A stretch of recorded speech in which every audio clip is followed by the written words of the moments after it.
Thank you for attending today's Researcher Talk. I'm Richard McCulley, historian at the Center for Legislative Archives, which sponsors this series.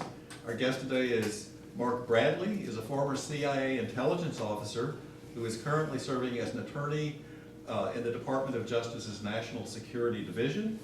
He is the recipient of the CIA's Exceptional Performance Award and Attorney General's Award from the Department of Justice and the James Madison Prize from the Society for History in the Federal Government. Before joining the Department of Justice in November 2000, Bradley serves as Senator Daniel Patrick Moynihan's legislative assistant for foreign affairs and intelligence matters, and as his last legislative director. He is a Phi Beta Kappa graduate of Washington and Lee University, holds an MA in modern history from Oxford University, which he attended as a Rhodes Scholar, and a JD from the University of Virginia. Somehow, Mark found the spare time to write a deeply researched and marvelously written book on the life and career of Duncan Lee, which is based in part on the records of the House Un-American Activities Committee. Thank you for acknowledging the Center's assistance, particularly the work of Bill Davis, who unfortunately is unable to join us today because he's making a presentation at the Capitol Visitor Center. Don't be dismayed when some of our staff members might have to leave before you conclude. They need to do so in order to make it to Bill's presentation on the Hill. As usual, we should have some time for Q&A following the presentation. Please raise your hand if you have a question so that we can pass the microphone to you. Thank you for joining us today, Mark. Thank you so much, Richard, for that very nice introduction. It's always an honor to speak here. Just couldn't have written a book without the National Archives and its documents, and particularly without the help of its wonderful archivists. I mean, I think in many ways, the people who work here are among the best civil servants in the government, and certainly among the most useful. I'm going to speak largely today about how I wrote this book, but before I do that, I want to tell you what it's about and then why I decided to write it. Duncan Lee was a member of the famous Lees of Virginia. He was a direct descendant of Richard Henry Lee, one of the two Lees who signed the Declaration of Independence, and he was a collateral relative of General Robert E. Lee. Duncan's great-grandfather was R.A. Lee's first cousin. Duncan was a graduate of Yale. He was a graduate of Oxford, which he attended as a Rhodes Scholar, in fact, at the same college as I did. We were 40 years apart, but nevertheless. He was a brilliant lawyer.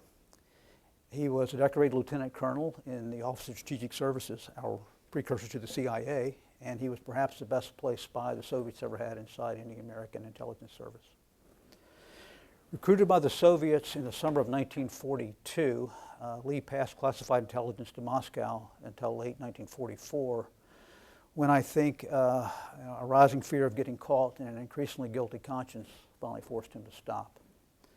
5 years later, in what I believe was a bid to atone for what he had done and to insulate himself from his communist past, Lee became a cold warrior in China, fighting Mao Zedong's communists. Although the FBI and what later became the National Security Agency were absolutely convinced that Lee had betrayed his country, his federal pursuers, namely the Department of Justice and the FBI, were never able to arrest him, much less prosecute him. He died on April 15th, 1988 in Toronto, Canada, a free and wealthy man after a long and lucrative career as a top lawyer and executive for the American Insurance Group, AIG, and CV Star, its parent company. The origins of this book can be traced to a lunch I had in late fall of 1999 with Senator Daniel Patrick Moynihan, and indeed the book is co-dedicated to him. Lunch with Moynihan was always an intellectual adventure. The old joke on the Hill was he had written more books than most of his fellow senators had read. So a lunch with him could mean anything from a discussion on the significance of the Battle of Saratoga in U.S. history, or world history for that matter, to the history of the income tax. This particular lunch, he was animated about something called Venona. Venona was the name of an American code-breaking program that had targeted the Soviet Union during World War II. And Moynihan in 1995 had been very instrumental in getting John Deutsch, then Director of Central Intelligence, to declassify the Venona program, the existence and also many of its cables. We were able to break about 3,000 out of 1 million Russian messages. Among Venona's most important revelations was that somewhere in the neighborhood of 300 Americans that had covert relationships with the Soviet intelligence services during World War II. Among those was Duncan Lee. Moynihan, with kind of a mischievous look in his eye, asked me if I'd ever heard of Lee, and I said I had not, and as only he could do, he kind of reared back in his chair, and he said, well, you ought. And I said, why is that, Senator? And he said, because he reminds me of you.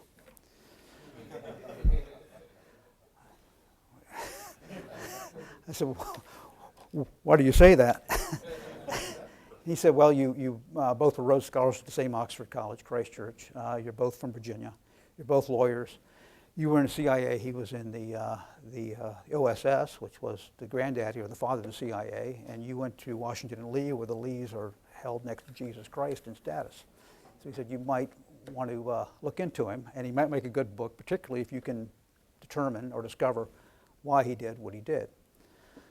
What I found is that Lee didn't betray his country for money, for sex, for revenge, for ego, ethnic loyalty, any of the motives of many of our post-World War II spies, but for something else.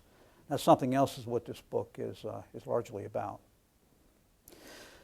Starting to research it, and again, I had never written a book at all. I had written some articles, some book reviews, but this was my first maiden voyage. And it almost killed me, working full-time and then researching it on weekends and at nights.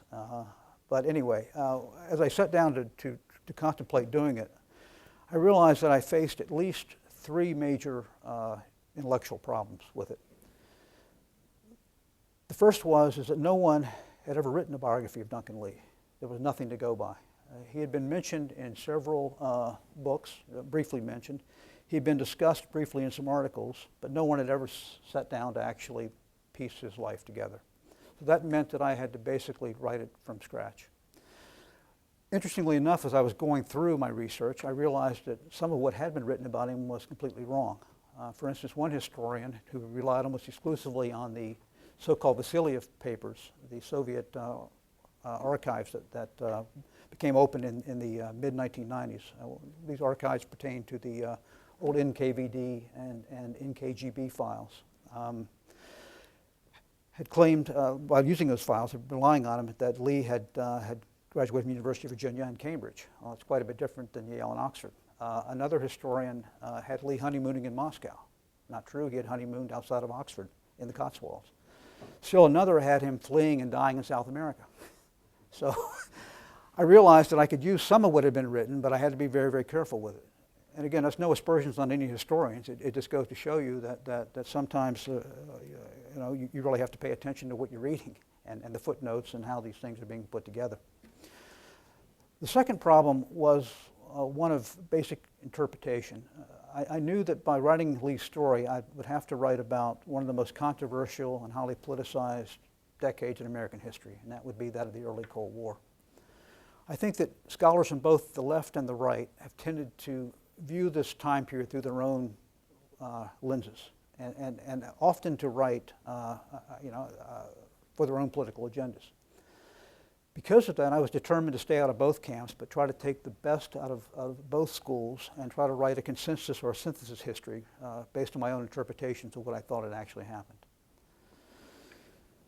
Thirdly, I faced what Virginia Woolf famously called the widows and orphans problem.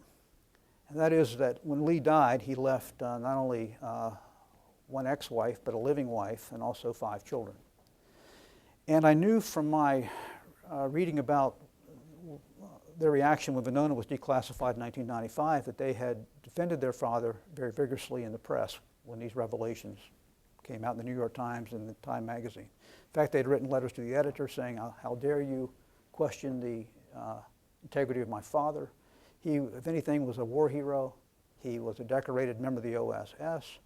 This is outrageous that anyone would accuse him of being a communist, much less a Soviet spy. The problem with that was I knew I couldn't write the book without their cooperation.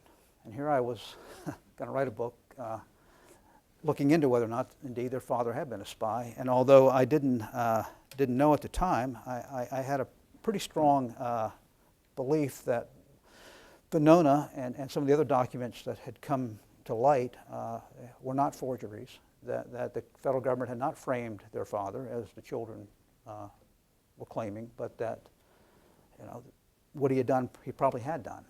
And that, so this was going to be a very delicate walk to be able to get the family's cooperation, but to write a fair, objective, and hopefully a true history.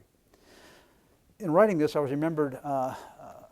recalled what happened to another historian who had written about Lee. In 1934-35, Douglas Southall Freeman had written his magisterial 4-volume biography of Robert E. Lee.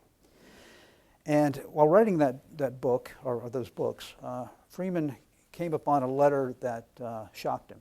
It was written in 1835, Lee to his wife. And reading the letter, it seemed that Lee had killed somebody, had killed a man. And the letter says, you know, that time he was a captain in the U.S. Army. He graduated from West Point, and he was doing some engineering work up on the Ohio border. At that time, the Ohio border went a lot farther than it did now, and it was almost in Canada. And it had been a very stormy day and night, and he and a Army companion of his were seeking shelter, and they came to a lighthouse.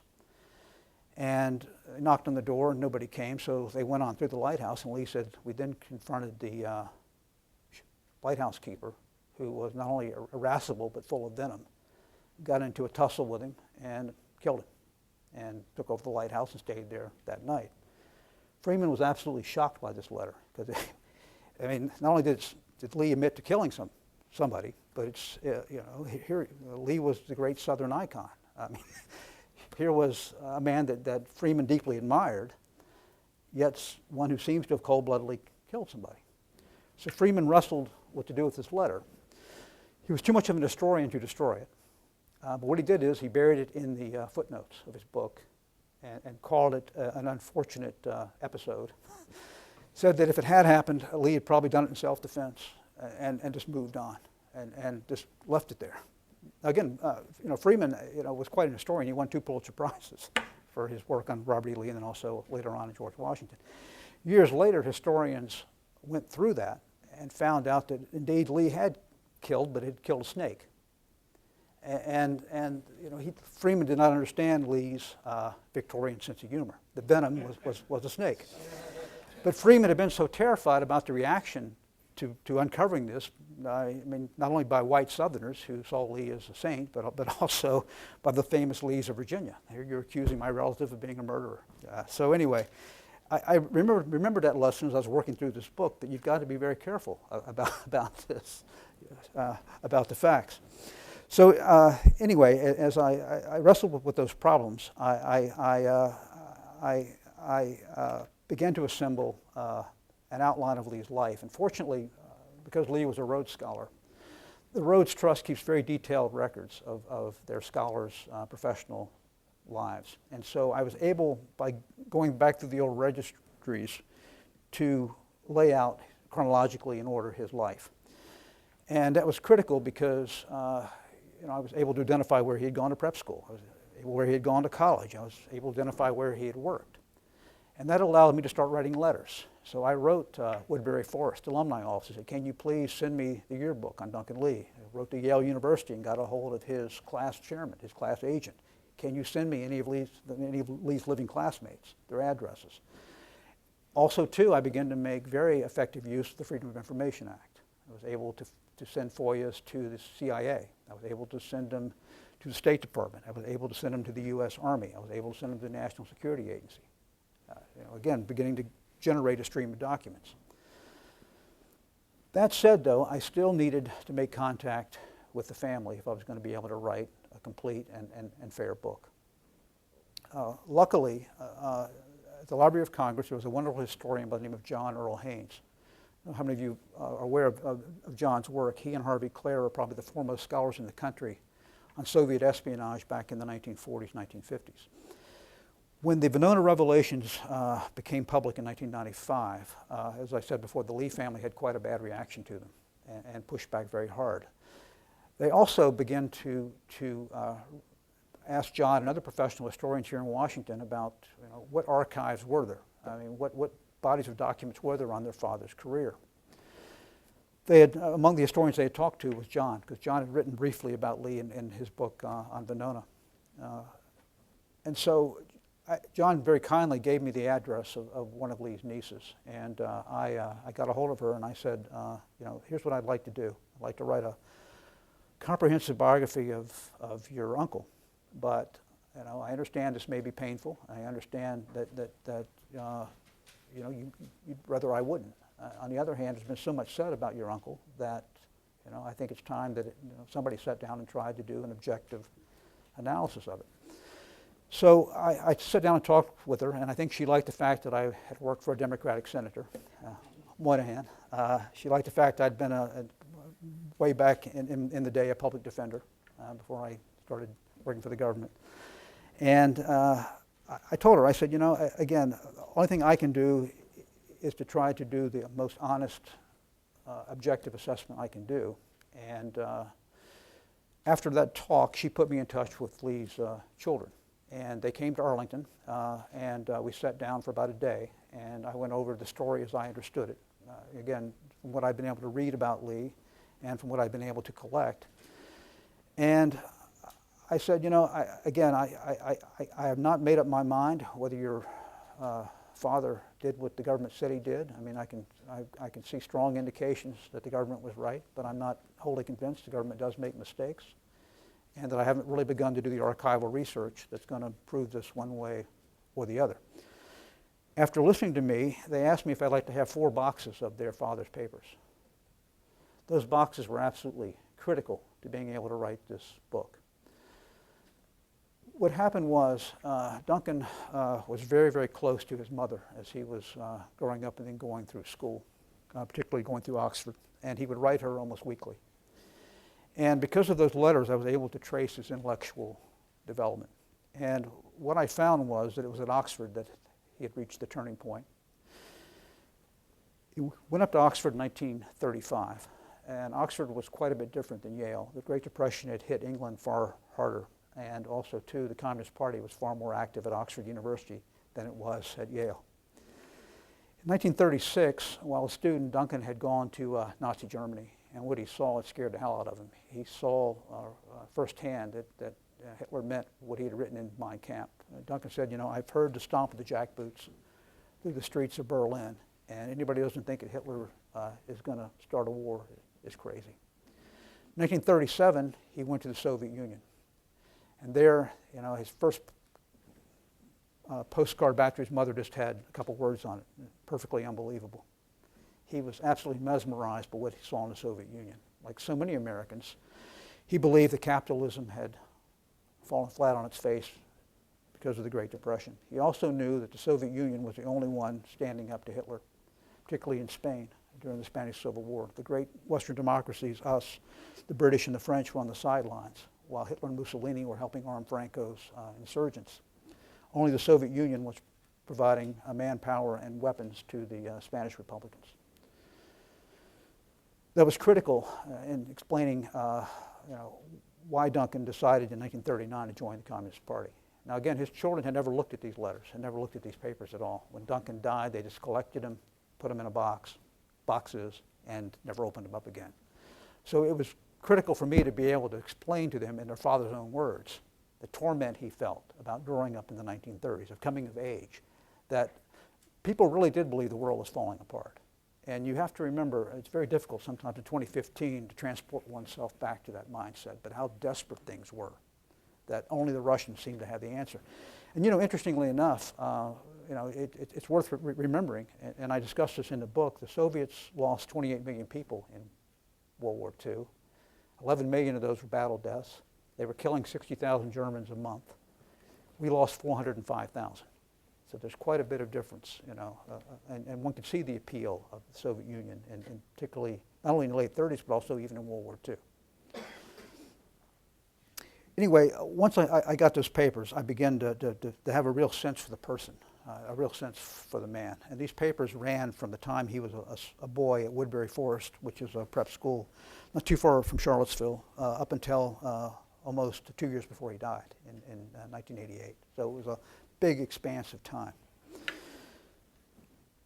That said, even with those documents, I mean, the real smoking guns, if there were any, and there were here at the National Archives.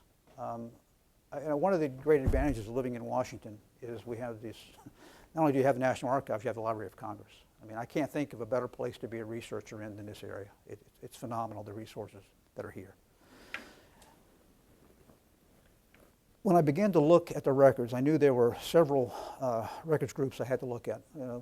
Records Group 226 are the Office of Strategic Services records. And maybe the only example in history, and Richard, you may know this better than I, of an intelligence service, its entire records being open to the public.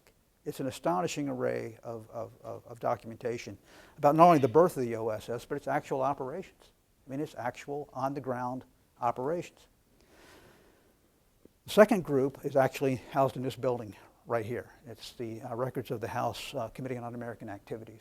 Lee testified before the UAC on August 10th, 1948. So because of that, I knew the UAC files would be invaluable. Thirdly was Record Group 59, a record group that I didn't know about until very late in the book, State Department records.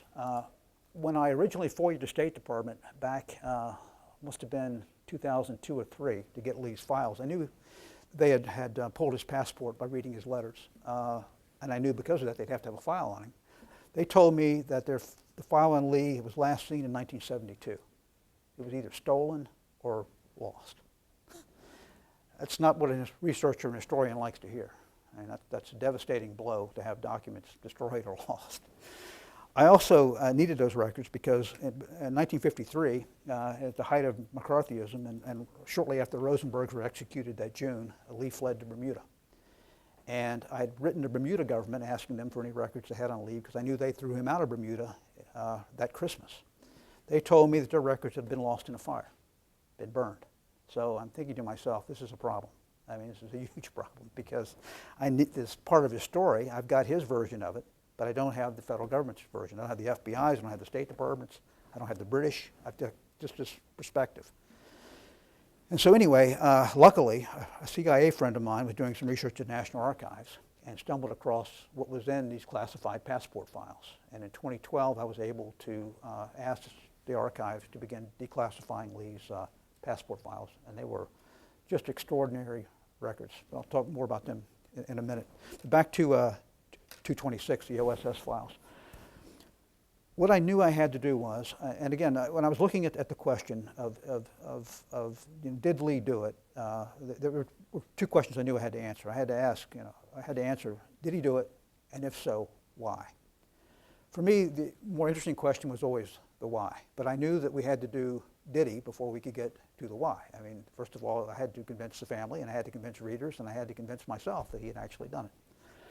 And I figured the best way to do that would be to trace what access he had while in the OSS. And when he was recruited in the OSS by General Donovan, in 1939, Lee had come out of Yale Law School. After Oxford, he came back to Yale and spent a year in the law school so he could sit for the New York bar examination. After he passed that, he joined the law firm, just by happenstance, called Donovan, Leisure, Newton and Lombard. Well, guess who the senior partner of that was? William Joseph Donovan, World War I hero, Medal of Honor winner, and future head of the Office of Strategic Services. He took a real liking to Duncan. He admired Duncan's being a Lee of Virginia, but also admired his intellect. He knew that what he had, he'd hired a first-rate legal talent. And they became very close while working in the firm. And when Donovan stood up the OSS in 1942, he did what most of us would do. He reached back into people he trusted the most and brought them with him into the service because he had to build the OSS almost from nothing. We had something before that called the Coordinator of Information, but it was very small. The OSS was ratcheting it up, particularly after Pearl Harbor. FDR realized, you know what, we really do need a professional intelligence service who can not only collect information but analyze it and then disseminate it across the federal government. When Donovan asked Lee to join the OSS, he made him, put him on his personal staff, and he became an assistant counsel in his office. But more importantly, a year later, he became chief of what became known in the OSS as the Secretariat. The Secretariat was the OSS's nerve center. All the cables that came into the OSS and all the cables that left the OSS came through Duncan Lee. particularly those that General Donovan had to see. So Lee had access to the very best intelligence in the federal government. So I began to look through the OSS records. There was a wonderful archivist, now dead, the late, great John Taylor, who was, I can't even begin to fathom how many books John helped midwife through the process, certainly mine, and I suspect if, you know, the shelves of books on intelligence that John Taylor helped bring to life would fill this entire wall. Anyway, John very kindly helped me begin to, through Finder's Aids and other ways, to begin to assemble documents, or where the documents in Duncan Lee were. And what I thought I would do is, maybe one good way to end this debate on whether or not he had done it was to try to match any of the Venona cables to the OSS documents. And by that I mean this: the FBI and the NSA determined that Lee's code name in the Venona papers or cables was Coke, K-O-C-H. And there were 9 Venona cables that pertained to Coke. And so I thought I would take what Coke had done and see whether or not I could match it to what Duncan Lee had access to. And luckily, again, thanks to John Taylor and the archives, I was able to find the perfect example. And the book opens with that. It opens with Lee sitting at his desk on May 21st, 1943. He receives a cable from London that talks about Soviet Union's post-war World War II borders.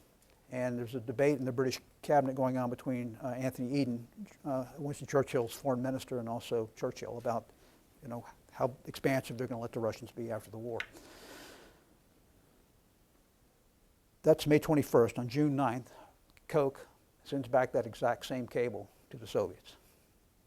So here you have, within a matter of days, something that Lee had access to, that he actually got, and then Coke sends it to Moscow. They didn't send the physical cable. Lee was very smart. What he did is he never, unlike Alger Hiss, he never took any documents. He memorized them. He would sit at his desk for hours and just memorize them. So when Elizabeth Bentley, his accuser, came forward and fingered him, Lee was always able to say, "Prove it. It's your word against mine. I'm a Lee of Virginia. I'm a decorated officer in the OSS." So he was very smart about that. But anyway, through the 226 records, I was able to assemble, I think, 13 examples of information that Lee the Coke had passed back to the Soviet Union by looking at Lee's access. That said, I think that the records I enjoyed the most were probably right here, and they were the UAC files. And interestingly enough, I think the UAC files aren't as widely used as they should be, because I think that historians are kind of lack of a better way to say it, turned off by the UAC itself. It was so odious that people dismiss its records. What they don't understand is two things: that sometimes the UAC was actually right. Some of the people appearing before it were communist and Russian spies. And secondly, the UAC had a very, very talented staff.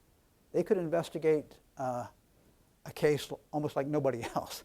They were very, very good about collecting records and going through one's past. And most importantly for a researcher, guess what Congress did? It exempted itself from the Freedom of Information Act, which meant it exempted itself from the FOIA exemptions, which meant that none of these documents are redacted. So I could get the same document from the FBI and just have an address. I'd get the UAC, and there it was. I knew exactly who the UAC had spoken to. I knew exactly who it was who had given Lee a reference to join the OSS.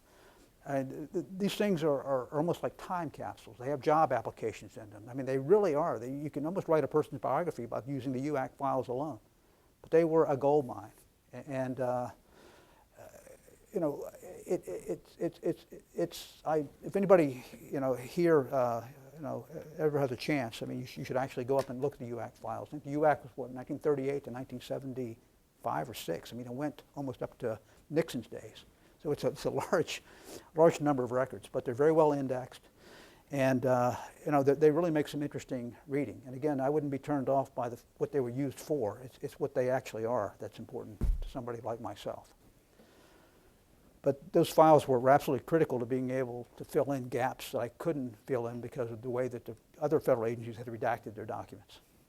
So again, you kind of take this mosaic and piecemeal approach, and you're able to put this puzzle together. Record Group 59 was, again, a godsend for me, because without those records, I would have had to have written, Lee's story about his passport being revoked and the war he had with the State Department, based on his own recollections of it, and which would have been, as with any spy, not quite true. He twisted it to his own satisfaction. And what he always told his children is, again, he had been a victim of McCarthyism, and the hysteria had followed him to Bermuda, and the FBI had persuaded the Bermuda government to get rid of him. And it was actually far more complicated than that. It was actually MI5, the British Security Service, that had started looking into him. They were doing a security sweep of the island in '53 when Queen Elizabeth was coming for a visit. And they wanted to make sure there were no subversives on the island. Well, there was, him. And so they threw him out.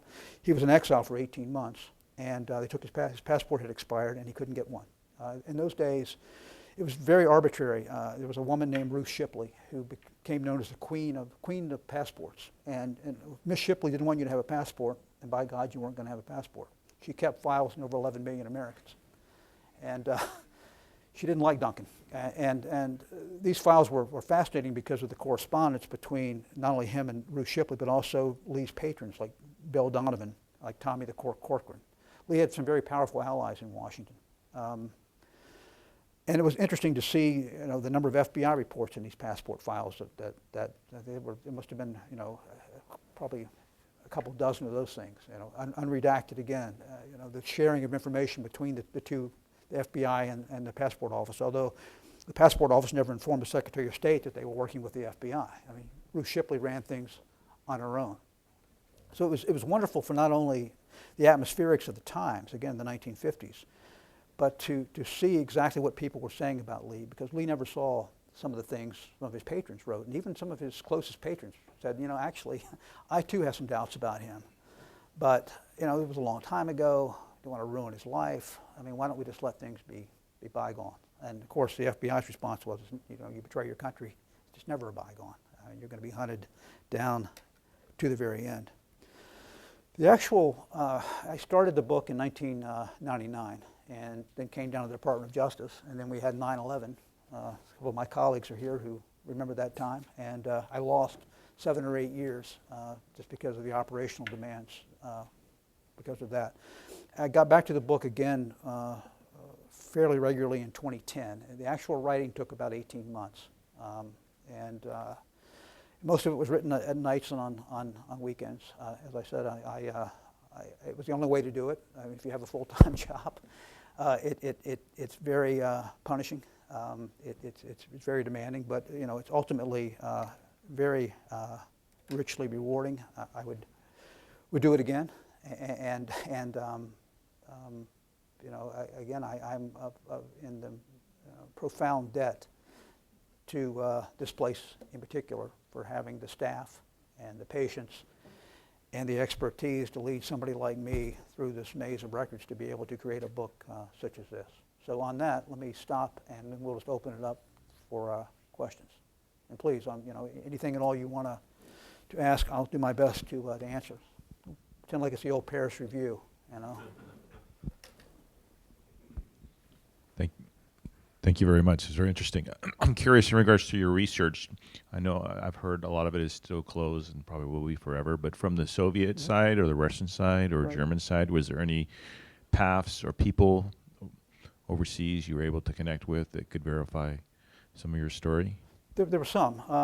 The academic that obviously, I've got a top secret plus clearance and don't travel to Russia or that, and I didn't want to make any contact with the Russian embassy. See, I'm dating myself as saying Soviet. I didn't want to wind up with an FBI file myself. So I was careful about how I did that. Let me explain what these Soviet files are. I didn't really do that. When the wall fell in 1989, the Soviet intelligence services were kind of at loose ends. Nobody knew what was going to become of them. One thing they did know is they needed money to pay their officers. And so Crown Books, which came up with a very interesting idea. And that is this. They thought that that would be really interesting to take the Cold War and to write books, have dual authorship, have a Soviet and American write about different perspectives of the Cold War. And the first one that they did was a book called The Haunted Wood, which is done by Alan Weinstein, who's former archivist of the United States. And what they did is the Soviet, the SVR, which was the successor to the KGB, needed hard cash. They wanted money for their pension fund to pay their officers. So for, I forgot what it was $500,000 or $1 million, they allowed American researchers into their archives. Not all the archives, mostly from the 1940s, some from the early 1950s, and particularly concentrating on Americans who had allegedly spied for the Soviet Union. And so Alexander Vasiliev was a former KGB officer, but he was also a journalist. And he was allowed to go in by the SVR and take handwritten notes of these files. And I think there are 8 notebooks, and then there's another loose, not really a notebook, it's like a loose leaf binder. The actual notebooks are at the Library of Congress. And John Haynes and others up there very assiduously took these notebooks, had them translated by the Library of Congress, and then John Harvey Clare and Vasiliev wrote a book called Spies, The Rise and Fall of the KGB in America, using those records. And then he made them available to our researchers. So you can get them online. The Woodrow Wilson Center has them, and also the Library of Congress. What was interesting is Vasiliev had no idea who he was writing about. He would go in and take, and these, what he got was he got summaries of these files. So when he took down Duncan Lee's file, he didn't know who Duncan Lee was. So the idea that he had somehow manufactured this was, why? I mean, you didn't know who this person was. He knew who Alger Hiss was and some of the other people in these things. But there were so many people in there that he had no idea who they were. I've never heard any serious historians question the authenticity of his work. Now, are we going to get back in there again? I don't think Putin's going to allow any researchers to go back into the SVR archive. So probably what we have is what we have. Although, who's to say? I mean, who thought it would have happened in the first place? But they are extraordinarily important. And if you match them up with the Venona, and what I was trying to do was, again, taking some of the lessons I learned from some of the stuff I'd read about Lee, that how it could be inaccurate, that tried to corroborate as much as I could from other sources too. That if the Soviets said that Lee sent a report to them in January of '43, I wanted the actual report. So I tried to corroborate as much as I could in the notebooks themselves. So, yeah. Yes, ma'am. I'm now going to litter these book talks with the cheesiest question ever. No, please. No. No, it is, honest. A big fun part of your book for me was all these relationships between Lee and his 2 couriers, Elizabeth Bentley and the First Lady, who's... Mary Price. Yes, thank you. Was he just this great catch, or was this typical of the Communist Party? And that's an interesting question. So I told you it was the cheesiest question. It's a great question, because I wondered about that myself, if I could steal any of his secrets. When I was collecting information on Lee's classmates, one of the people I spoke to was Walter Fortzheimer. Walter Fortzheimer was the first legislative council the CIA had when it stood up in 1947, but he was also a graduate of Yale and a member of Lee's class of 1935. So he knew Lee pretty well, and he told me, quote, Lee screwed more than a silkworm. So it took a while for that to resonate as to what that meant, and then, but I looked at the picture and I said, he was kind of small, he got boyish. And I asked a couple women who knew him well what it was, and they said he had this lethal type of charm, that he was able to charm women in a way that it was almost, I hate to use the word, but a gift to be able to do it. And he was extraordinarily promiscuous. One woman in the book killed herself over him. I don't think was particularly discriminating. But he was very active, and I think it was just he was extraordinarily charming, and people said that when you talked to them that you felt like you were the only person in the room. that he made you the center of everything. And, you know, it's funny how many people actually liked him. And when he died, I've got one of the boxes I have, about a quarter of it's filled with sympathy letters that his second wife got. And some of them are from female admirers. I don't know what the wife felt about that, but be that as it is.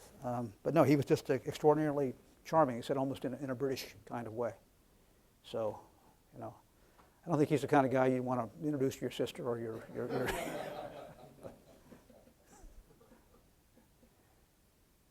Please, we've got time.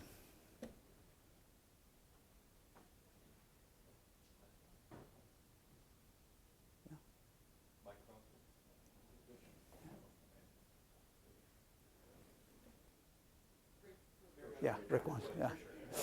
Richard, yeah. Mark, would you tell us a little bit about how a fellow with his background got in the position he's in? It's incomprehensible to us today. Right, right. Well, as I was saying, I mean, it's one of the things about writing history is that you have to really transport yourself back in time and to try to write from the perspective of the time, not your own time. And what you get is Lee was he was, as I started to talk out, he was descended not only from the Lees of Virginia, which meant he was from one of the most eminent families, but he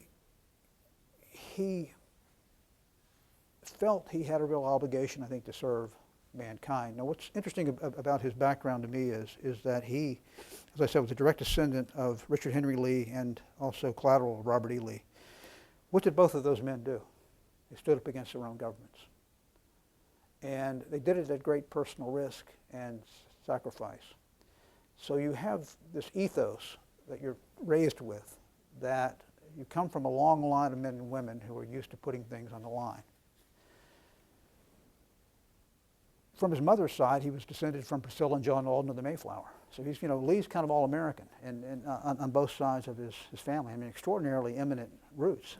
I think most importantly, put that background to the side, his expectations that you were a Lee and expected to stand up and take risks. He was the child of missionaries. Both his mother and father were missionaries who served in China. His father from 1902 until 1929. His mother was there from 1911 until 1928. And it became very clear to Lee, watching his parents, that you were expected to serve mankind, not just yourself or not even a country. And his parents expected him. They made it very clear to him that a selfish life of money and wealth with nothing else would not do. And you know, he watched his father and mother. It was almost quixotic in a way, being a Christian missionary in China. I mean, you're trying to convert people from a culture far older than ours, you know, and have their own religious traditions.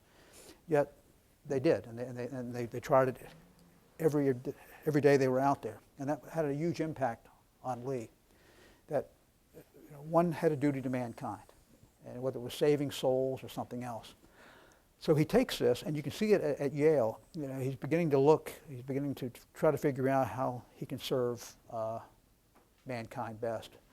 And when he was at Yale, I found one. You look back on this stuff, and there was an essay he wrote. He was very proud of it. He sent it back to his so proud of it he sent it back to his folks. And the question of the essay was, in a contest between your country and your conscience, which would you choose? Lee wrote, "I'd choose my conscience every time." That things like patriotism and that aren't as important if I think that mankind itself is in jeopardy. And so when he arrives at Oxford, you know, he's confronted with the two great evils. He sees capitalism beginning to fall apart and people living in gutters. And he also sees fascism in its full glory. And again, he knows that it's coming. And when he goes to Russia on this trip, he was there for 3 weeks, he sees a country that has people fully employed. He sees a country that seems to have high morale, and he sees a country that's actually standing up to Hitler. Well, never mind, you know, when Lee's there, what's happening? They're at the height of the Stalinist purges. And nobody knows for sure. I mean, it depends on which historian you consult. But, you know, between 1937 and 39, some estimate that Stalin killed up to 750,000 of his own people and sent another 750,000 to gulags. So, if Lee had cocked his ear a little bit, he might have heard the gunshots in the woods out there and said, what's that? Instead, there's no indication at all. These were very carefully shepherded trips. And the Russians made you see what you wanted to see. In fact, in 1934, the New York Times won a Pulitzer Prize for claiming that Stalin's famines were greatly exaggerated. That if they'd happened at all, they were of necessity. It's just what happens when you're trying to revolutionize a country's agriculture. So Lee was by no means alone, buying into what they were seeing in the Soviet Union. But I think when his moment came in 1942, when Lee joined the party in 1939, he was placed in the underground and put there for future use. And just by happenstance, Roosevelt, who went to Columbia Law School with Bill Donovan, asks Donovan to stand up our first Central Intelligence Service, and just by chance, he turns to Duncan Lee and says, you know what, I need a good assistant, come with me. Here it is, and this opportunity, it's almost providential in a way. Here, I've been given this chance to step forward and not only save the great Soviet experiment. Remember that Hitler rolled into the Soviet Union in June of 41, and the Russians were fighting for their lives.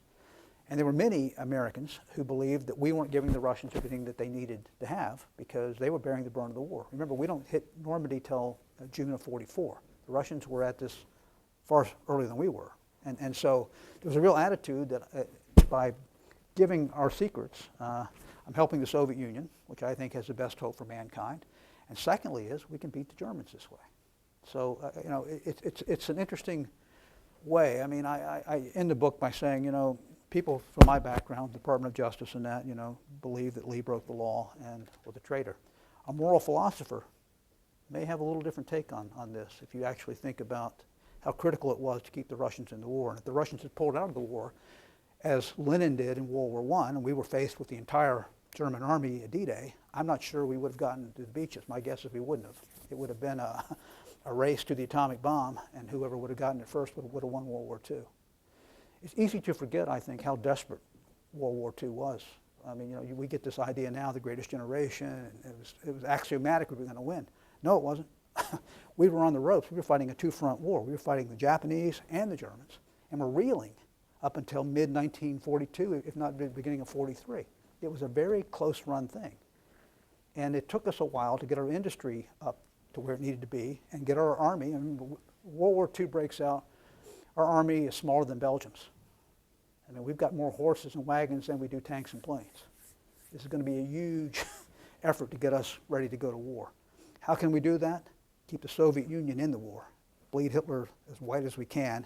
Let us get going, and then we can do it. So, these are interesting questions. Somebody asked me, well, in the end, what do you think of Lee? And I said, when I think about him, I think of the color gray. I find him I'm very ambivalent about him.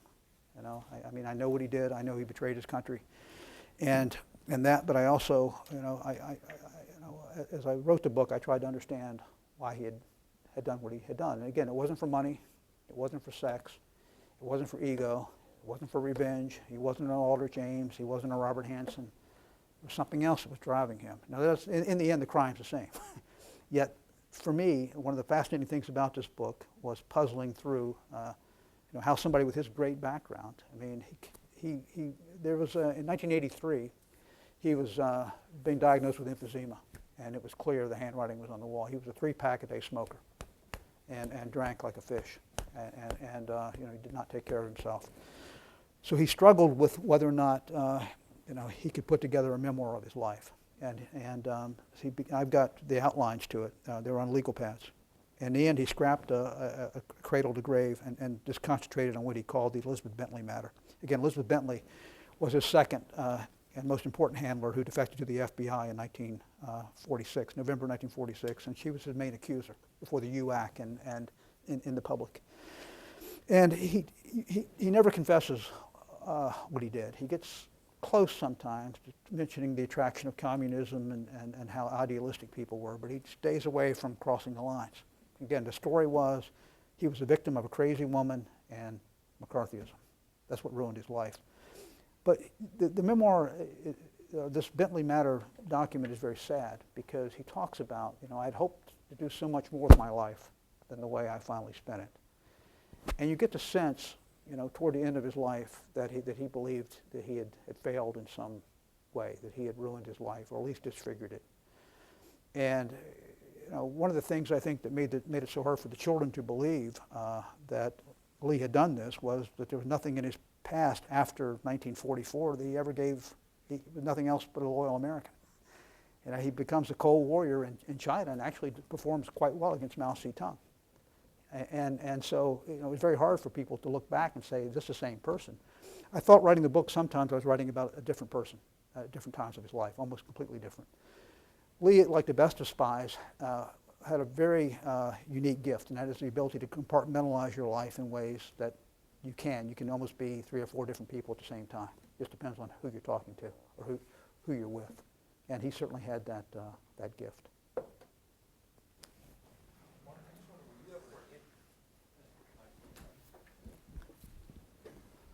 Were you able to interview the children? Yes. At all? And Yes. did they give you major insights?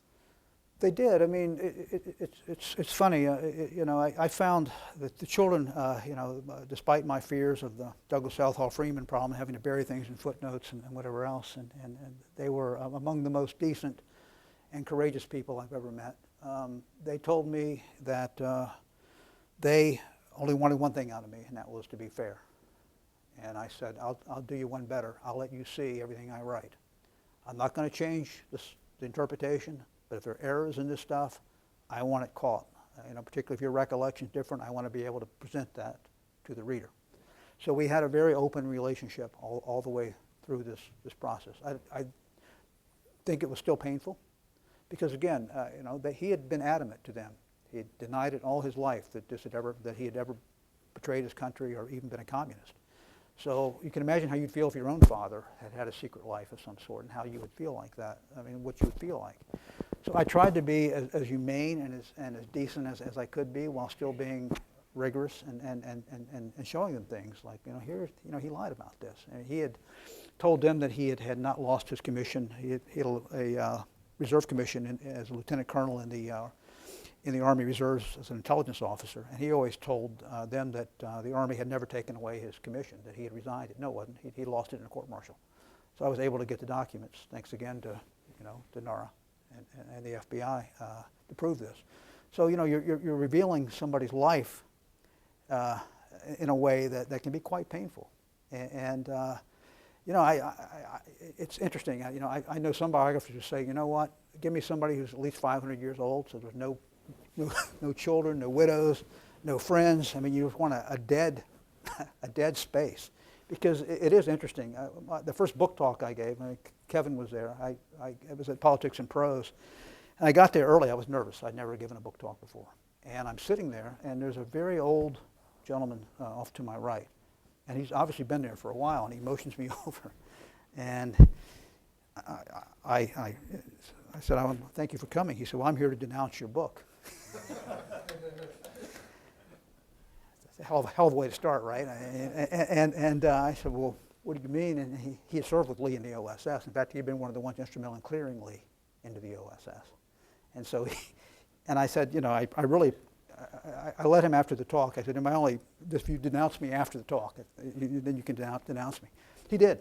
And I told him, I said, I really appreciate the loyalty you show to your friend. I mean, to me, that's a wonderful thing to do, that you've come this far. And this guy was, what, Kevin, in his 90s? Yeah, maybe 100.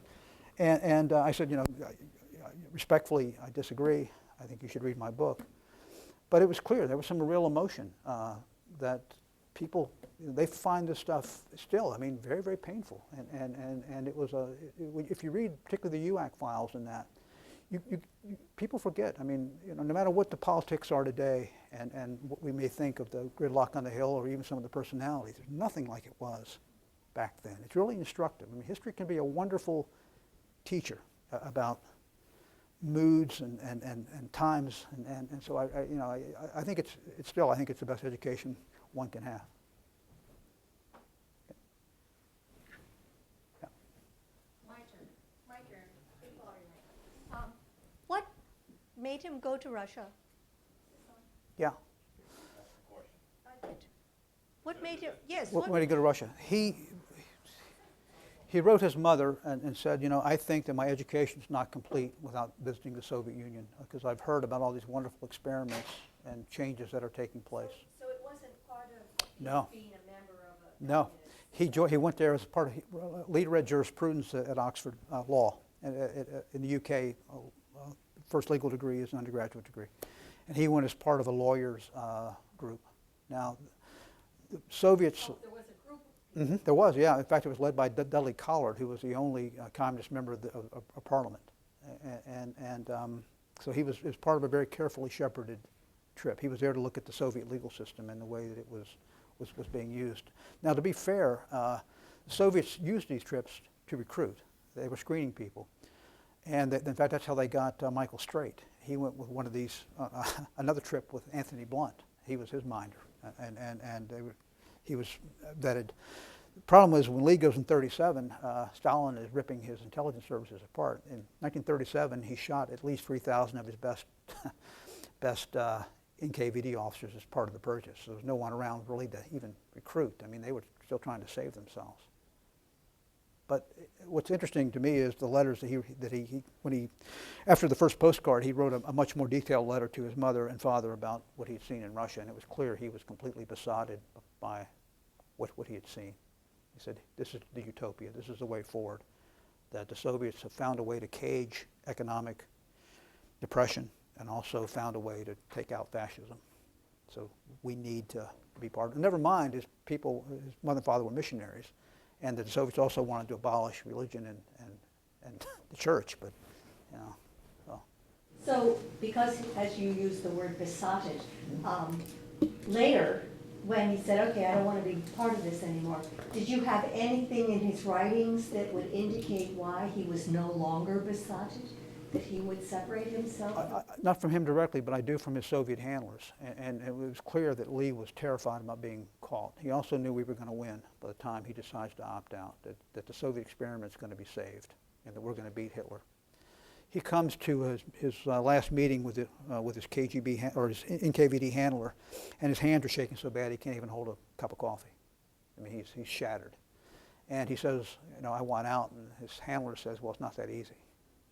I mean, this isn't the way this works. You know. It seemed kind of from your talk that it was easy. Well, what made it easy? Guy's a rich man. What made it easy is that when his handler defected, I mean, the Soviets had to shut down their entire networks. So there was no one from the Russian side to say, you know what, I'm going to push you under a subway train if you don't do what we want you to do. Interestingly enough, there's a fascinating letter. The American Communist Party of the United States of America had about 100,000 members in 1939. And because because Stalin had decimated his own intelligence services through the purges, the Russians had to rely more and more on amateur Americans to get them information. None of these people had been trained. And the Communist Party would send bills to the NKVD for psychiatric treatment for all the Americans who just could not handle these double and triple lives they were leading. And they would complain bitterly about, you know, I'm giving you some of my people to work, and then all you do is psychologically destroy them because they can't handle the stealing of the documents and the betraying of their country because they haven't been schooled how to do this. So it's just an interesting thing. I mean, Stalin really, when he liquidated his own intelligence officers, he set in motion a house of cards. I mean, there were, again, 300 or so Americans who did this, but it was a house of cards because none of us had been trained in how to do it. So it was just a matter of time till these networks were going to fall apart. So. One more. Just curious, you started by talking about a lunch and someone telling you that they reminded you were reminded of them. Through the experience of writing your first book, what did you learn about yourself in that process and comparing yourself to that person beyond some of the things he saw? And what were the dead ends that you'd like to see someone after you if you're not going to continue to pursue someone that will eventually find those answers to those questions you weren't able to find? No, it's a great question, and let me start with that one first. I mean, any historian hopes that his book will be rewritten and be updated, and that it's one of the reasons why I think it's an obligation for an historian to footnote and to document everything he or she writes, because it's a roadmap for somebody to come behind you and say, you know what, you misquoted that document, or actually it meant this. And so there's no, I mean, I see this as just the first step on the road. In fact, the Lee family and myself are donating I'm donating all my papers on the book, and they're donating all Duncan's papers to Yale University, where Duncan went, to use as for honors history papers and things like that. So hopefully this scholarship will continue on. What I learned most about myself is that 24 hours in a day, and you can be more efficient than you ever thought. You just have to really kind of focus down. And what I would do is I would work here at the department, go to the gym, either run or work out, go home and have dinner, and then sit down for probably 2 hours a night. And then on weekends, my best day was Saturday. I would try to get up very early, go to the gym, and then sit down and go as far as I could. Sunday, I felt very tired after that, so I would usually try to reread what I'd written the day before and try to revise it as best I could. So you get into this type of pattern.